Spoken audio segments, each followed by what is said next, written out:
Good evening, ladies and gentlemen, and welcome to a special night of Bible study. I'm going to share with you in just a moment what makes tonight so special.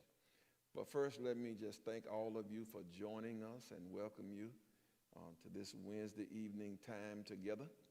And as always, I invite you. Matter of fact, I'm making a special request tonight. If you've never done it before, I want you to do it tonight. Hit that share button. Hit that invite button and invite as many people as you can to watch this and share it with everybody in your network. And some of you know how to copy the link and send a text or email to some folk. And I'm asking those of you that can do that to send it, because tonight we're going to be talking about voting. And this is one of those subjects that we need to be fully informed about. And so I need your help to spread the word. Before we begin, and I want to maximize our time, and so I want to go right into prayer, and then we're going to come back, and I'm going to present our very special guest tonight. Let's pray. Father, I thank you so much for our time together tonight. You've been so gracious to us throughout this day. You just kept us, as my father would say, you woke us up this morning, clothed in our right mind, and started us on our way. And God, you did more than start us on our way. You kept us on the way, and you provided for us in every way. And I thank you for the Mount Zion Church and her members and the sense of calling that you placed on our lives to serve this community, to be a voice, to be an advocate. And tonight we come in that role to bring information to our community that's going to be a blessing to us in many ways. And so we thank you. Thank you for our guest tonight, Sister Nickerson. And God, we continue to pray your covering on her as she executes a very important and critical job in our community and does it with character, with integrity, and a spirit of excellence. And we appreciate her for that. And now for every person under the sound of my voice, I pray that your blessings continue to be upon them, and you open our minds tonight. No matter what we thought, what we've heard, what we believe, open our minds to truth tonight. In Jesus' name, amen. All right, thank God again for just bringing us together. And tonight, we have invited Sister Ginger Nickerson to be with us. First of all, she's a friend. We were reminiscing prior to coming on for Bible study. She brought a photo with her when her son was in middle school. He's now 35 years old. But when he was in middle school, he was a part of the Alpha Mentee program. And during that time, I was very involved in that. Brother T. Marshall Jones and I, along with Cliff Felton, some other brothers, we provided leadership. And I enjoyed once a week, made my way to Southside Middle School to work with those young boys. And her son was an outstanding student and a fine young man. And even today, whenever I see him, he still remembers those moments. And it does my heart good to see how he turned out. Our labor was not in vain. But tonight, we are here, and she's in her role as election supervisor in Dougherty County. And the reason she's here tonight, if you're watching me, I'm sure you're aware that there have been some changes in the voting law in Georgia. And in changing the voting law, there's been a lot of back and forth about this has changed, that has changed. That's going to prevent people from voting. This will not prevent people from voting. A lot of back and forth. And then federally, our federal government has gotten involved and declaring that the voting changes in Georgia are illegal or immoral, whatever. And so there's a push to change those. That hadn't happened, so the law is still the same. And then there's an effort for the John Lewis voting rights bill. And of course, that will deal with some of the changes and some of what is perceived to be needed changes, and that hadn't passed. And so what we have is the law as it is, and it is the law that is going to guide the way we have elections in Georgia. And so I believe with all of my heart that the best way that we can empower ourselves as voters and citizens is to know what that law is, and then to make the necessary adjustments so that when election time comes, one, we are qualified to vote, and two, we vote. And so tonight, I'm going to shut up and let Sister Nickerson, I'm sorry, I got to get you out of the church world. Let Mrs. Nickerson take over. And before you talk about the changes, just give us a little of your background in terms of working in the elections office, and then address the changes that we're going to have to deal with. Okay, yes. First, I want to say thank you, Pastor Simmons, for inviting me. This is definitely an honor to be present, to share this information on this platform. And we do have a relationship, so I feel like I'm at home. All right. My history is I've been in the elections office since 2002. I started off as an administrative assistant. In 2009, I was promoted to the election supervisor, and as of January the 7th, 2022, I have been with the Dougherty County Elections Office for 20 years. Wow.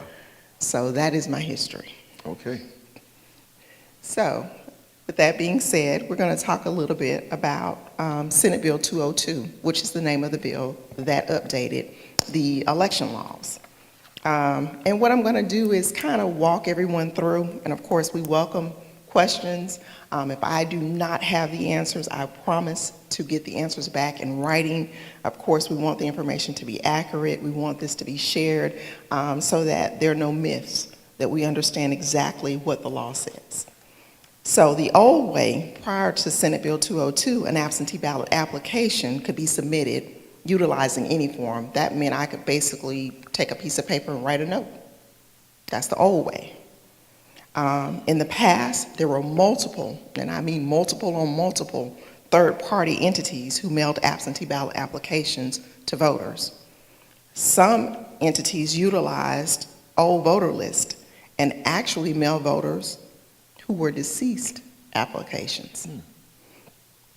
However, our office mailed applications only to voters who contacted our office and requested the ballot be mailed to them. Applications could be submitted 180 days, that's 6 months prior to an election.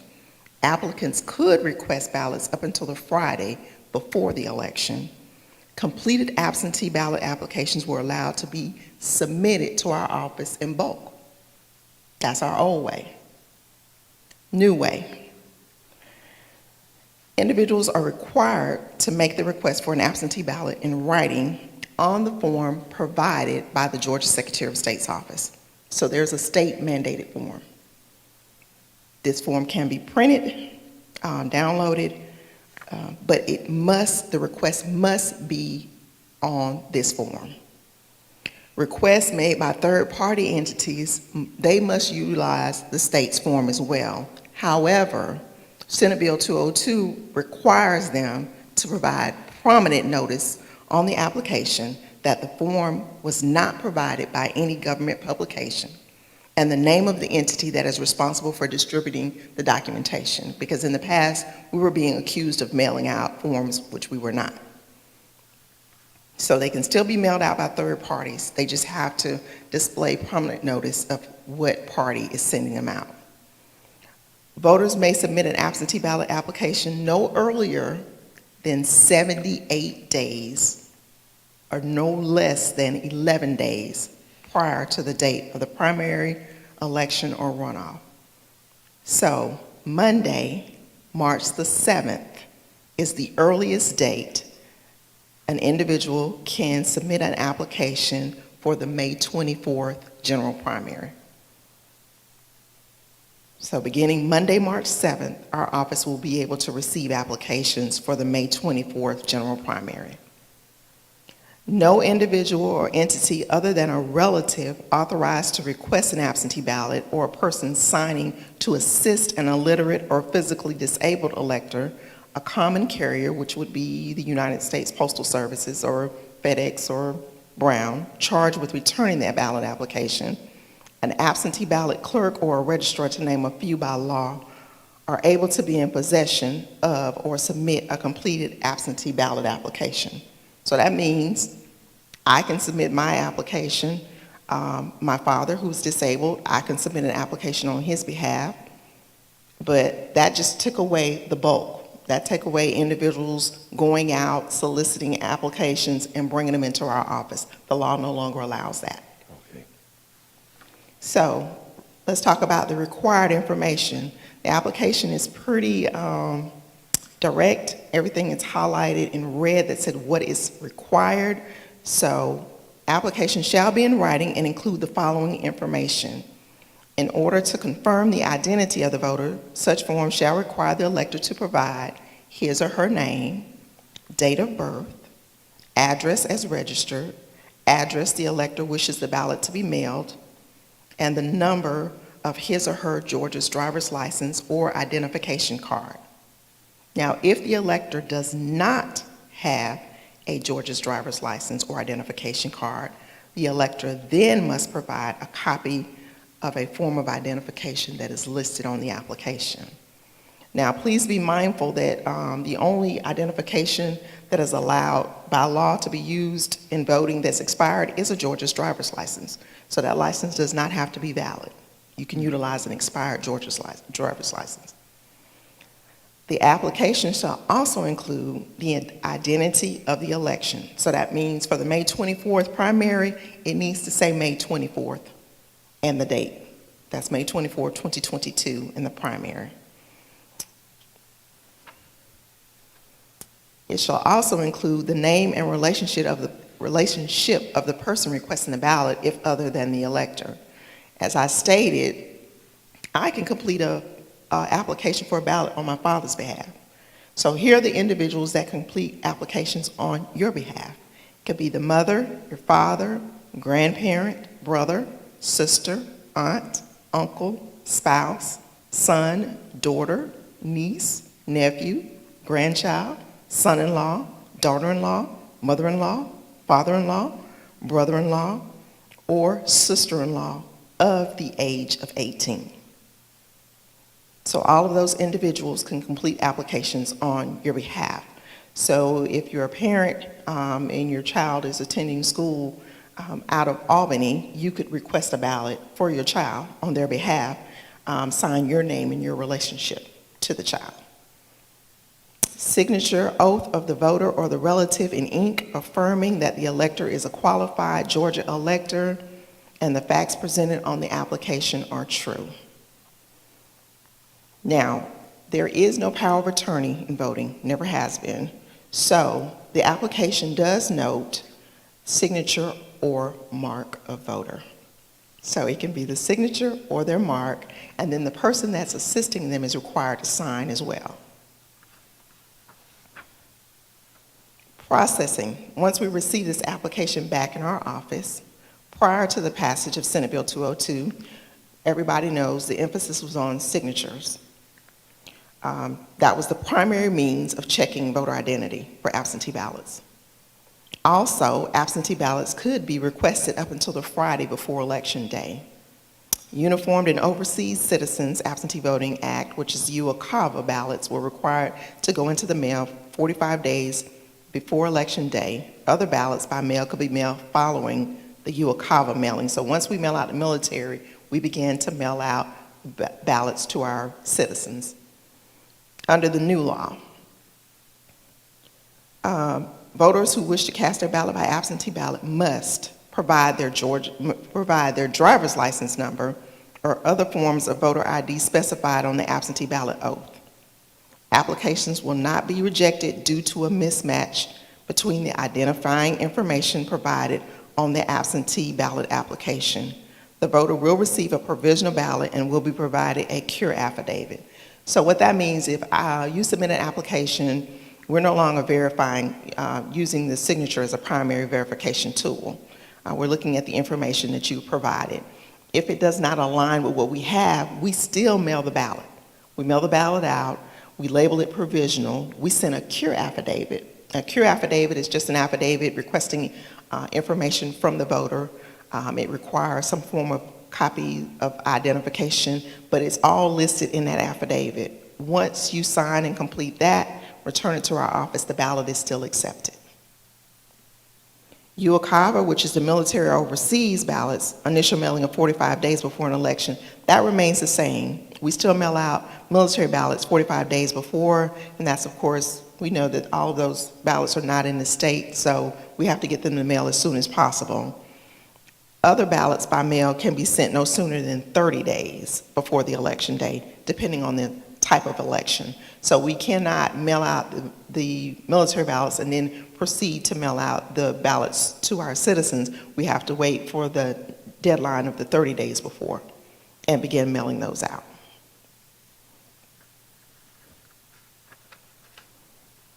Returning an absentee ballot. Once we've mailed this ballot to you and you voted your ballot, you're returning it back to our office. The old way, voters were required to complete the oath by filling in requested information and providing the mark or signature of voter.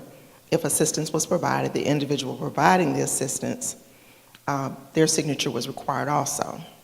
The new way, the voter must print his or her Georgia's driver's license number or identification card number in the space provided on the outer oath envelope. The voter must print his or her date of birth in the space provided in the outer oath envelope. If the voter does not have a Georgia's driver's license or state identification card, the voter must print the last 4 digits of his or her social security number in the space provided on the outer oath envelope. And if the voter does not have a Georgia's driver's license, identification card, or a social security number, the voter must place a copy of one of the forms of identification requested. So you've got 3 different ways you can complete this process. So that doesn't mean that everybody needs to provide a copy of their ID. It's if you miss the first 2-3 steps, then the identification is required. But it's not required if you're going to give us your Georgia's driver's license or your Georgia identification card number, or if you're going to give us your social. It is only required if you don't have any of the others.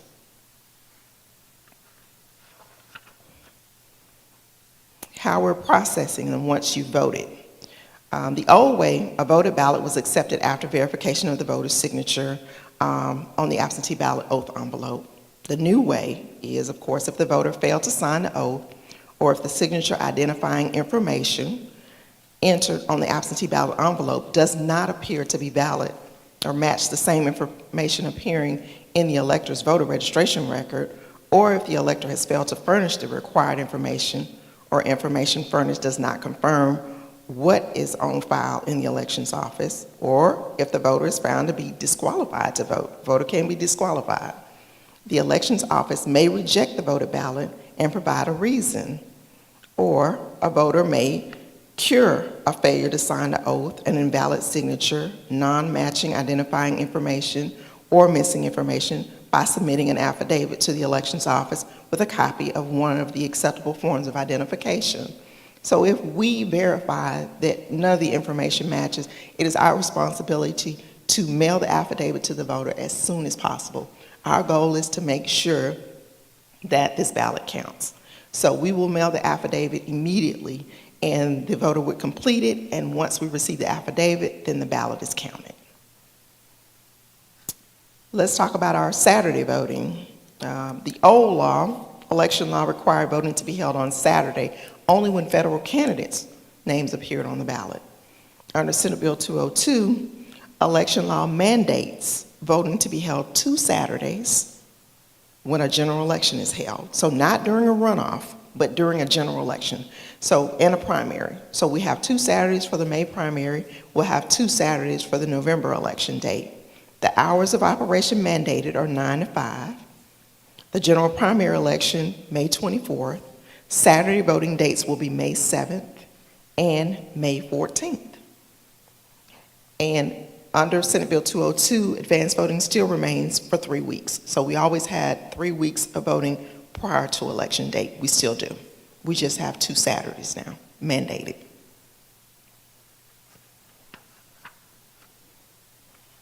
Drop boxes. Now, we know during the pandemic, the election laws came up with a way for our voters to distribute their ballots. So absentee ballot drop boxes were introduced in Georgia in 2020 as a place where voters could deposit their absentee ballots. Boxes were placed outdoors under 24/7 video surveillance and were available 24 hours per day up until 7 p.m. on Election Day. Dougherty County previously had 4 absentee ballot drop boxes. Under the new law, counties may have a maximum of 1 drop box per 100,000 registered voters. Dougherty County has approximately 68,000 registered voters, or 1 per advanced voting location in the county. So under the new law, we're only allowed to have 1 drop box. Our drop box will be located inside of the elections office. We're located in the Government Center Building, 222 Pine Avenue, on the 2nd floor, Suite 220. And we'll note that even when we have the drop boxes, individuals will still bring their ballots into the office. This means that the drop box will be available weekdays from 9 to 5. Drop boxes may be located outside the office of the Board of Registrars or outside of locations at which advanced voting is taking place, only if the governor declares an emergency. So going forward, our 1 drop box is in our office and will be open during the 3 weeks of advanced voting. And of course, you don't have to have a drop box to return your ballot. Your ballot can be returned to our office without the box.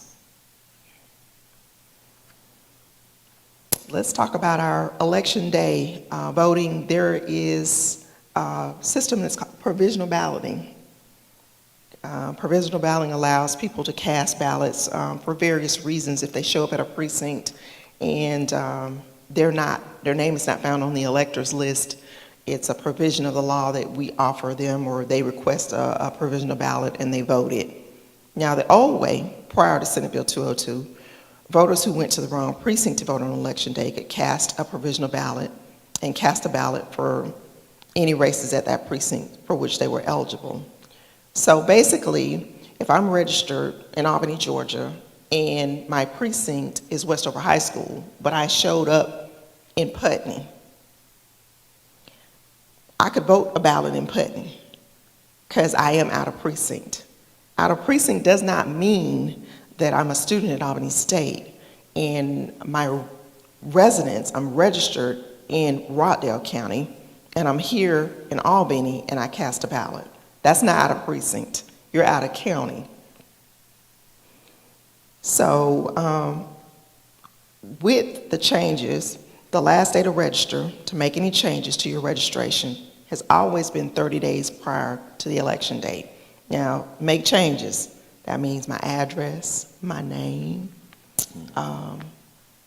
Say, for instance, even if your signature changed and you want to update your registration. I personally have not had a life change since 2000. So my registration card on file is from 2000. But if I decided to change the way I sign my name, if my last name changed, if my address, I would complete a new registration form. So that means 30 days prior, everyone should know, just because I currently reside at this address doesn't mean my voter registration is at that address. So we need to verify and make sure that you are at your correct address, because this affects who you vote for. So you want to be able to vote for those individuals that represent you. So for example, the last day to register for the May 24th primary election is Monday, April the 25th. Now, if the last day will fall on a holiday, if it falls on a holiday, if the Monday's a holiday, then it's always that Tuesday. So be mindful of the last day to register, make sure your information is correct, and that way you know who your representatives are and who you're voting for. That is the law. Under the new way, the provisional ballots cast in the wrong precinct, that is called the OP that we talked about, will only count if it is 5 p.m. or later. So I could not show up in Putney at 7 a.m. and cast a ballot for out of precinct because it won't count. It will only count if I show up in Putney at 5 o'clock and complete an affidavit stating it's 5 o'clock or after 5. it will count. So the goal is always for us is for your votes to count. Yeah. And the other thing about out of precinct is, and some people don't mind, but we should be mindful. If it's a statewide election, you're only voting for your state representatives if you're voting out of precinct. You may not be voting for your commissioners or your Senate races because they're different. And so you want to receive the ballot that represents you wholly, not just on one level, the federal level, because everything begins at home, I always say. You want to be able to vote for those individuals that you can pick up the phone and call, those that you can contact. There's some places you show up, you're not going to be able to walk in the door. They're not going to answer the phone and give you an invitation to come in. But you want to be able to vote for those officials that represent you locally as well. So that's the other thing about voting out of precinct. You want to make sure your information is correct and you vote at the right precinct. But if you're voting out of precinct, I'm out of town, or I work out of town, I'm coming in from the Putney side, and I go to Putney because if I get to Westover, it's going to be after 7. It still has to be 5. Between 5 and 7 p.m., that's the cutoff, at 7 o'clock, I can vote out of precinct ballot there, and it will count. If I vote the ballot from 7 to 4:59, it will not count. So it's best, and our poll workers will be instructed to refer the voter to their precinct. This is your precinct. They can look it up, tell you what precinct, the address of that precinct, and direct you to go cast your ballot so that it will count, because that's the goal. There are several ways that a voter can verify their information. They can go to our website, which is doherty.ga.us. Click on government and do voter registration and elections. That will direct you to the My Voter page on the Secretary of State's page. And you can verify your registration by putting in your first initial, your last name, your date of birth, and your county. So this is a good tool, and it's the mvp.sos.ga.gov. If you want to go directly to the Secretary of State's page, it's the My Voter page that you can utilize to verify your information.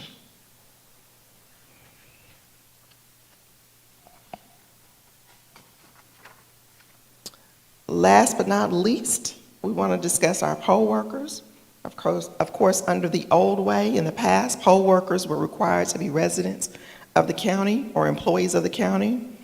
The new way, poll workers can serve in an adjoining county as long as the county where they reside have enough workers. So we now, under Senate Bill 202, can have poll workers from Lee County, from Mitchell County, from Terrell County, if they so choose to work with Doherty County, and those counties have the workers that they need for the election. And this is an ongoing process for us. We're always looking to recruit people to bring them on board. Young people are welcome as well. You can work at the polls as early as age 16. It is a paid position. So we welcome individuals to come to complete the application. It is available online at our Doherty County Elections website. We'll also mail it to you, we'll email it to you, but we welcome individuals to sign up to assist us with facilitating this process. It takes people to do the work. Fantastic, thank you. Let me say to our audience that we're going to allow you to ask questions, and if you just type questions in that chat box, somebody's going to write those, and then we'll get to as many questions as we can.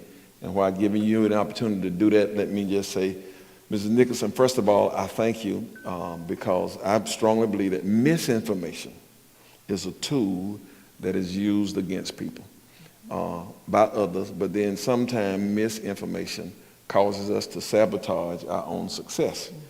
And when you were talking, what you said is so different from some of what is being said about the voting.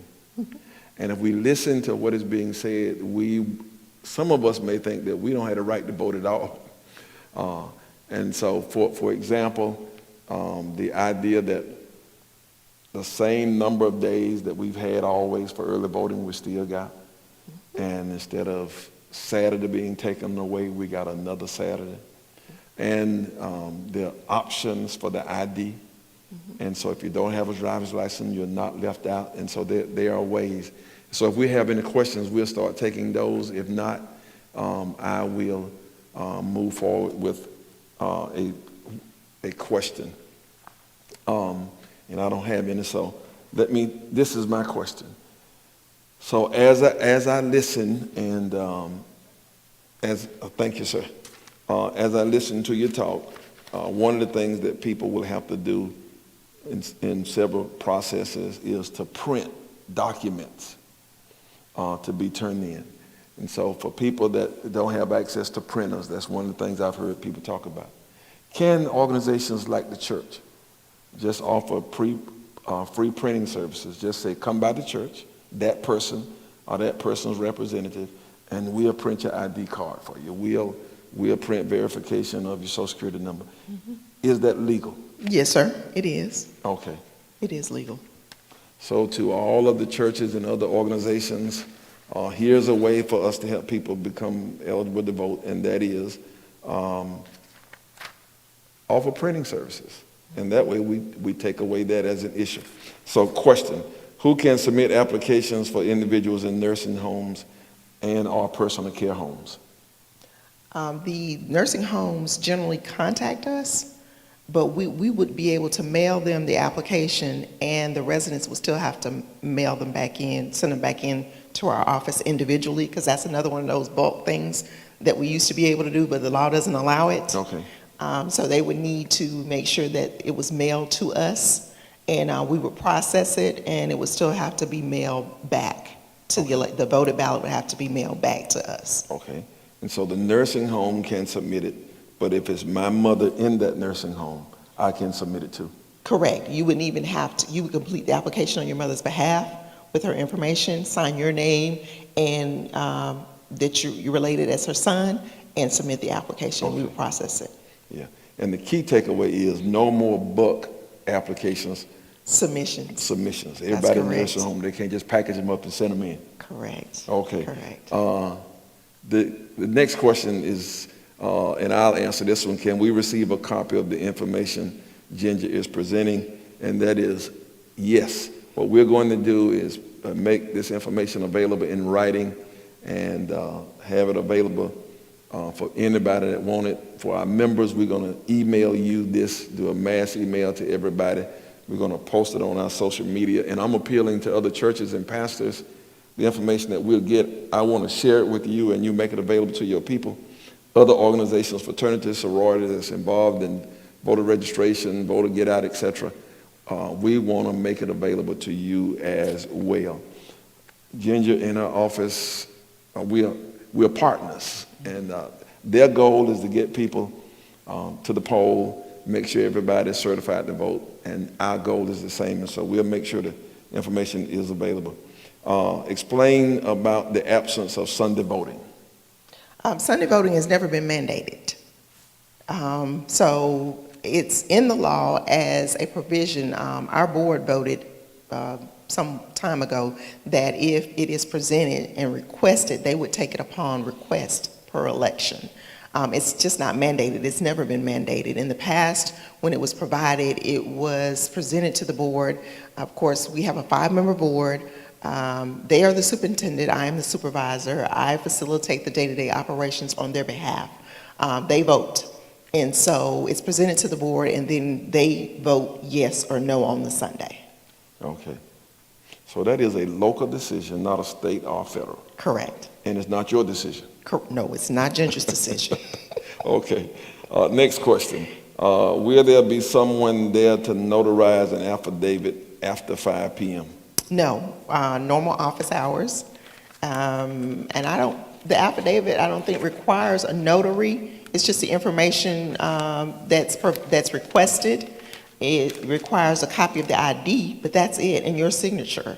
It does not have to be notarized. The affidavit will not have to be notarized. Okay. All right. And we got some repeat questions regarding the information people wanted. Here's a new question. Why have a drop box if it is locked after 5 p.m.? And I guess the idea is,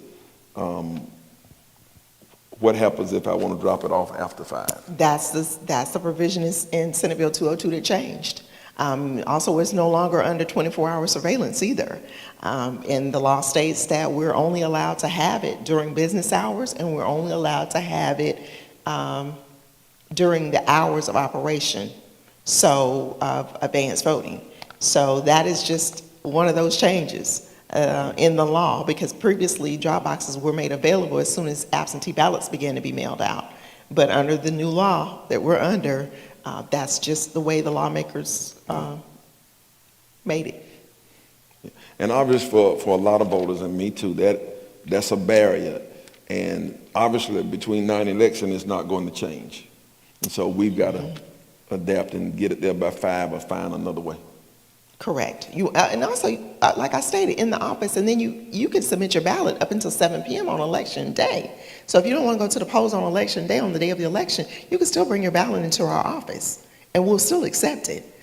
So let me make sure I understand and we communicate. So I can get that absentee ballot early, complete it, keep it until the day of the election, come by the office until 7 p.m., drop it off, and keep moving. Yes, sir. We're allowed by law to accept your ballot up until 7. All right. Don't have to go to my precinct. Don't have to get in line. Any of that. Correct. And that's the beauty of it, because you cannot leave your voted ballot at a precinct unless you're going to surrender it and vote in person.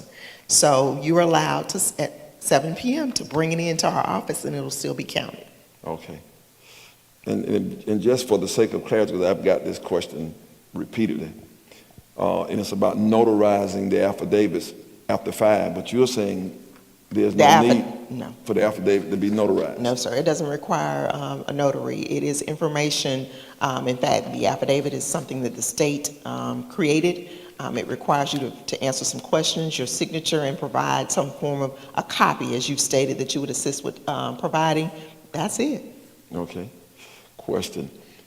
What is the website to verify the information you are presenting? The information. I think the best way is always to go to the Secretary of State's website with the sos.ga.gov, because everything is on there. Of course, and anyone that would like to look at this bill in its entirety, you can always look this up too. It's Senate Bill 202. But like I said, it's a lot of different things in there that's not, I wanted to bring you the things that were immediate changes that we needed to make sure that we covered it to debunk the myths. Okay. And not people thinking, every time I mail in my ballot, I got to have an identification card. That's not what the law says. You don't require ID. I've given you several steps that you have to fulfill before you get to an identification stage. But just to bring clarity, but the Senate bill is available online in its entirety. Okay. Next question. Is active or retired military ID valid? No. Valid. Active or retired? Yes. Yes, active or retired. Right, that's valid identification. That's a government form of ID. Oh, definitely. Yes. Okay. Yes, we accept those identifications as well. When people come to vote, even as gun permit is acceptable identification because it has your picture on it. And so it's acceptable as well. Okay. Mm-hmm. What about a student ID? Student IDs are acceptable only if they're not from private entities. So if it's not a private school. Okay. So Albany State. It's not a private entity acceptable. Okay. Because part of what's out is that they will accept a gun permit, but not a student ID. Oh, no, student IDs have always been acceptable, and that didn't change. And it's always been the same way because private entities are private. You got to get the entities are government affiliated. That's why they're accepted. But a private school, a private institution is not acceptable. Yeah. And so for the college students, Albany State is a public institution. Morehouse is a private institution. Correct. And so if you go to Morehouse, then you're going to need another form of application. Correct. If you're in Albany and you got a public school ID, fine. You go to Deerfield, you go to Sherwood. Not acceptable. Not acceptable. All right. Mm-hmm. Where do we get absentee ballots from? Okay, absentee ballots have to come through the mail. So you can't pick up a ballot. Now, an application is available online. Okay. But the law has never allowed us to hand you your ballot for you to walk out of our office with. It's always been required that it goes through the mail. Okay, so you do the absentee form, the application. Yes, sir. All right. The guideline you gave for the nursing home applies for personal care homes as well. Yes, sir. All right. Next question. Is it illegal to mass transport citizens to obtain appropriate state ID? No. No. No. And I'm going to give you all a little nugget. The law clearly states that a felon cannot vote. So if you don't know, I could be incarcerated in the Dougherty County Jail and not be a felon and request an absentee ballot. And it will be mailed to me. And the law allows the jail officials to deliver that deliver that voted ballot to our office. Yes. Because if I'm in jail awaiting trial and I've not been convicted, I'm not a felon. Correct. And a felony would be, people understand, even though you're out, if you're under probation, that's still a part of your sentence. You're serving your sentence under probation, you're out, but you're not eligible to vote. As soon as you've completed your sentence, you can re-register in Georgia and continue voting. But if I'm incarcerated and I have not been sentenced, I can still vote. All right. And just clarify this for me. So if I was arrested, convicted as a felon, had probation, I've completed my probation, no longer on paper, I am now eligible to vote again? That's correct, in Georgia. Oh, so it's not a lifelong, you're a felon and it follows you for the rest of your life? Not in Georgia. Not in Georgia. Okay. Brothers, sisters, you heard that. If you're off paper, you can vote now. All right. And this is the other question. So along this, and this is from me, transporting people to get an ID. What if a person needed an ID and they are part of this church, or just show up and say, look, I need to get an ID, but I don't have the money to buy a state ID. Can we do that? Can you buy the ID? Can we give them the money to go pay for their? I would not suggest that. State identifications are free in the elections office. So- State identification for voting purposes only are issued in every elections office. You must be a registered voter of the county, and we issue them during election time, during voting times, but we have a identification for voting purposes only that the state allows us, and it's similar to the driver's license. It just does not expire. We do give you a paper form of it, and the hard copy is mailed to you. Rewind for me, because you just opened my eyes. And so I don't have to worry about going out to find an ID somewhere. This is not new. It's new to me. Yes, sir. And all I got to do is come up to the elections office and you will take care of the ID for me. As long at as no you're cost. a registered voter in Georgia, and we generally, like I said, our rule is that if it's the May 24th primary, we're voting, come on, and we do it on election day too. As long as our office is open, we're required to create this identification. So if it's election day and you went to the polls and you don't have any identification, you want to vote, you can come to our office, we get you to complete an application, and we create that card for you. Like I said, just like a driver's license, a paper format. We let you notify you that in whatever time frame, 7 to 10 business days, the hard copy will come to you in the mail. Fantastic. All right. Can a non-related caregiver assist a disabled person in completing their application for an absentee ballot and additionally assist them to complete their ballots? Yes, the law does allow that, but as I've stated, make sure you sign. It says signature of person assisting. And what people fail to realize, even when people who do registration drives, if you write on that application, you assisted them. The voters should complete the application themselves.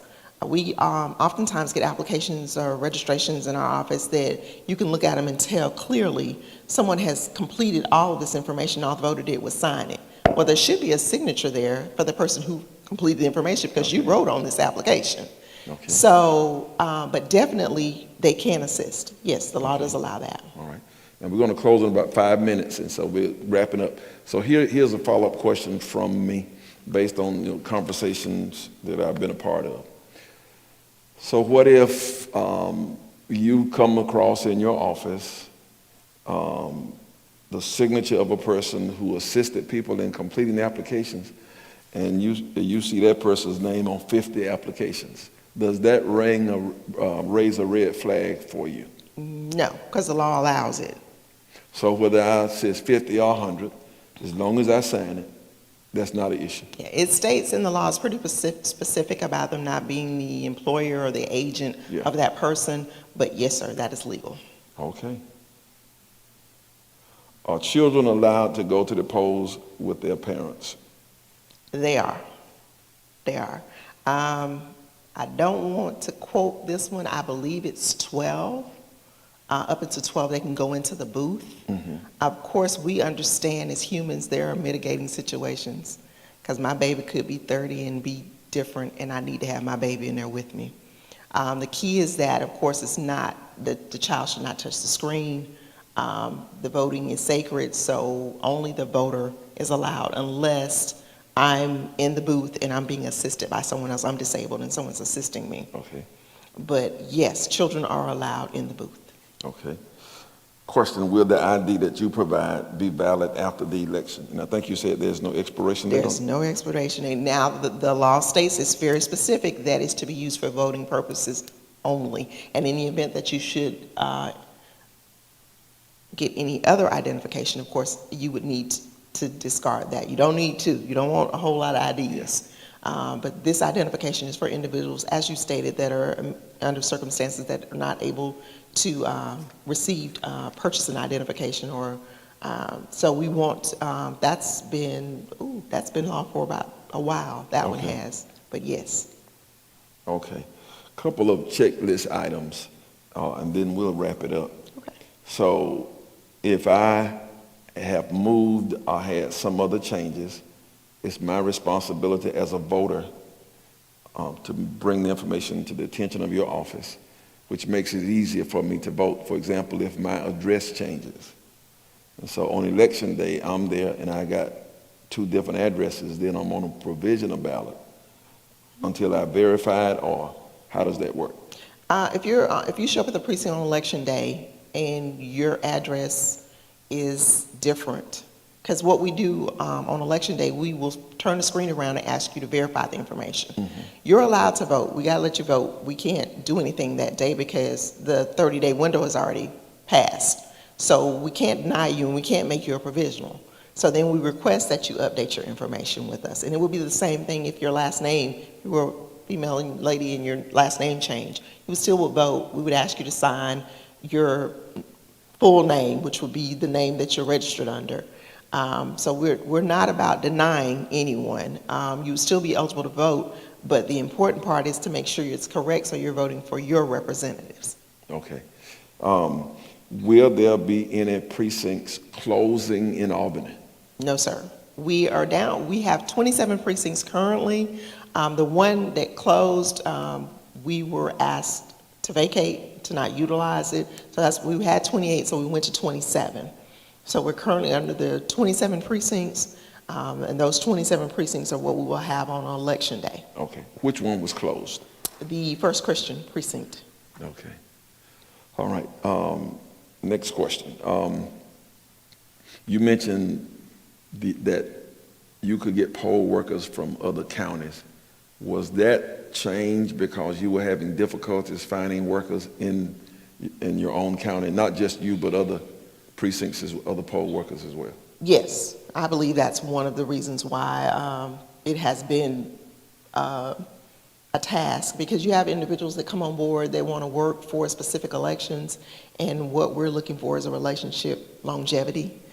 We actually have some poll workers that have been poll workers before I came in office. Mm-hmm. They're still working. And so the goal is, of course, we want to bring our youth, bring our young people on board and implement them in this process and get them to stick with it. But I do believe that might have been one of the reasons why it opened up, because we in the past have had other counties call and we could not allow them, but now we're open. Okay, all right. And then my last question, if somebody wants to come to your office, talk with you, want you to come out, talk with them, or somebody else from the office. I know you're willing to do that, but I just want you to say it for the people. I am definitely willing. Like I said, I'm excited, glad to be here. We welcome this format, so we can get the correct information out, because as we know, knowledge is power, and we want to empower our voters. The last thing I want to leave with everyone is we're upon the redistricting. Redistricting is taking place.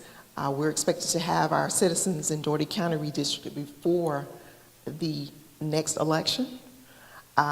So everyone in Dougherty County that is registered will receive a precinct identification card. It will be a new card. Please read your information. The precincts will remain the same, with the exception that we moved those voters who were at that First Christian precinct to Westover, but that's been implemented previously. But your representatives will change. So please be on the lookout for those before the primary election. It is our goal, and it's required, mandated, that we have everybody moved before the primary. Okay.